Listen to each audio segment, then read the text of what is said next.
لکه زما محترمو زه اسلام آباد یونیورسټۍ کې د دکتورا سبق وایم.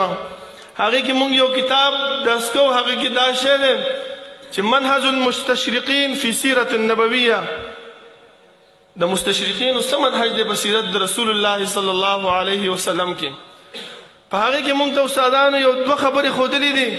هغه دا دی چې دې مستشرقینو د رسول الله صلی الله علیه وسلم منهج چې مطالعه کو، د هغې سیرت چې مطالعه کو، نو په دې خبره باندې ورسېدل چې یاره دا مسلمان دا چې ګمراه کې، دا چې د خپل د لارې نه اړی په کومه طریقه باندې به اړی، د دیو پیغمبر کې، د دیو د رسول کې، د دیو چې کوم قائد او رهنما دی، په هغې کې ورته شک و شبهات، په هغې کې ورته شکونه را پیدا کا، نو دا مسلمان به د سمې لارې نه واوړي.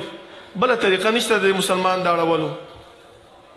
او الله رب العالمین موږ ته فرمایي چې لقد کان لکم فی رسول الله اسوة حسنه، ښایسته بهترینه نمونه ستاسو په دې پیغمبر کې موجوده ده.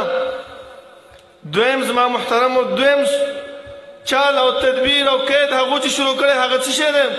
هغه دا دی چې کم شریعت، کم دین، کم حدیث، کم وحی چې ده راوړې ده، په هغې کې ورته شک و شبهات پیدا کوي چې یاره دا حدیث د پیغمبر د طرف نه نه دی، بلکې دا د امیانو په دور کې د باچهانو او د علماو په منځ کې څه اختلاف او شک راغی. دې علماو څه وکړه؟ حدیث د ځان نه جوړ کړل. د څه دپاره؟ د خپل د دفاع دپاره، د خپل ځان د بچ کولو دپاره. نو دا حدیث هغه جوړ شوي دي، پیغمبر دا نه دی راوړي. زما محترمو دا شکات او دا شکونه هغې مونږ ته اچولي دي.